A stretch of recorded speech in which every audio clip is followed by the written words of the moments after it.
Assalamualaikum warahmatullahi wabarakatuh. Pripun kabare bocah-bocah kelas kalih? Saderenge diwiwiti sinaune, monggo bocah-bocah ndengurien. Berdoa dimulai.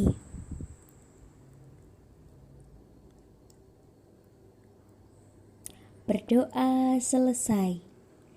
Alhamdulillah, dinten niki bocah-bocah saged sinau basa Jawa malih kanthi semangat. Pas sinaun dina iki isih nglanjutke piwulang 7 babagan tulung tinulung. Pas sinaun minggu kepungkur, bocah-bocah sinau dongeng manuk karo semut. Nah, dina iki bocah-bocah bakal sinau fabel. Wonten sing ngertos fabel napa mboten nggih? Coba sing ngerti apa iku fabel tulis ing kolom komentar nggih. Fabel yaiku cerita kang paragone kewan. Paraga itu dalam bahasa Jawa, kalau bahasa Indonesia artinya tokoh. Jadi fabel itu suatu cerita yang tokohnya itu diperankan oleh hewan.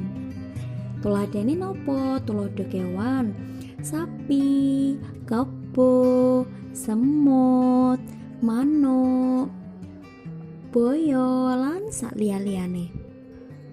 Nah, kewan uga ngalami kedadian koyok manungsa cah. Ngrasake seneng, ngrasake sedih, ngrasake ngelih, butuh pitulungan lan sak liya-liyane.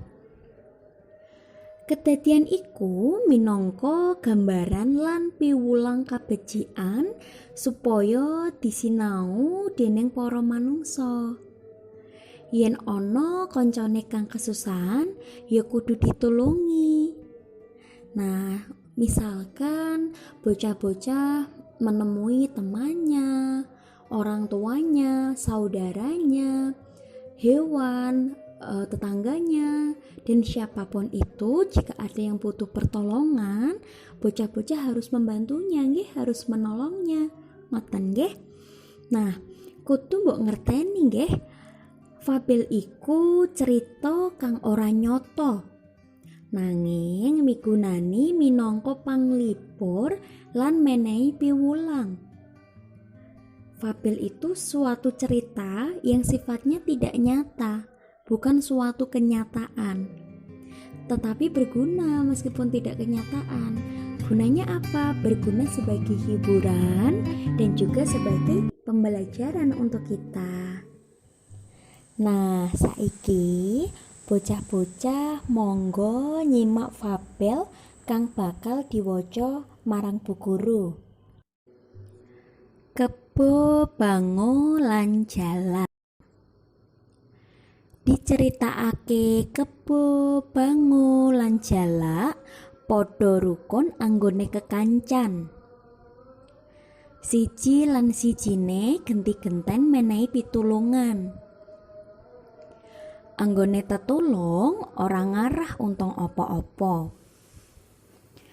Anggone menehi pitulungan kuwi tulus saka jero ati. Ana ing sawijining dina, bango golek pangan ing sawah.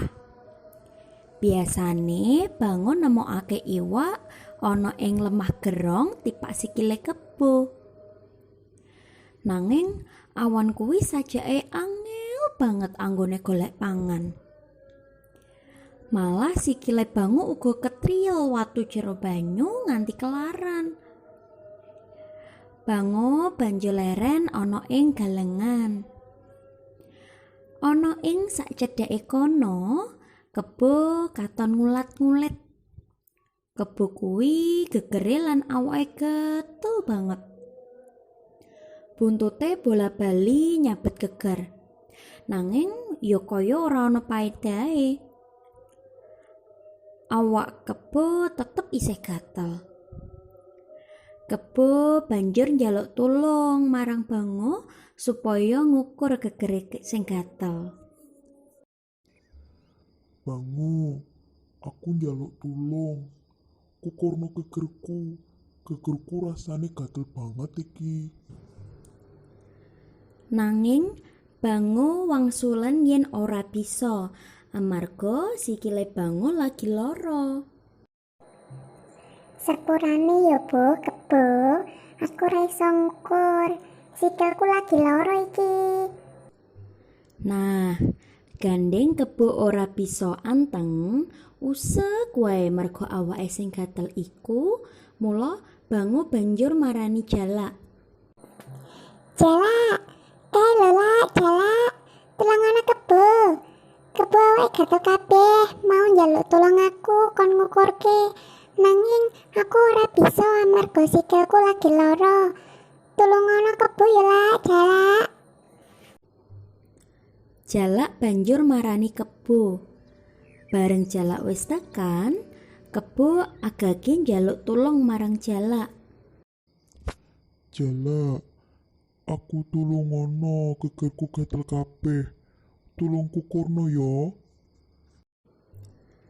Jalak mencolot ning gegere Kebo. Banjur Jalak nutul-nutul gegere Kebo. Lah jebule ing gegere Kebo kuwi lan sawake kabeh mau akeh banget omane. Jalak seneng banget amarga tumo kuwi panganane Jalak. Saiki tumo ing awake Kebo wis entek. Kebo krasa kepenak banjur matur nuwun ing Jalak. Bubar kuwi katelune ya iku Kebo, Bango lan Jalak padha dolanan bebarengan kaya biasane. Iku mau cerita fabel kang duweni judul Kebo, Bango lan Jalak. Ing cerita iku mau ana tumindak kang nuladake tulung tinulung, yaiku Bango lan Jalak nulungi Kebo kang lagi gatelen.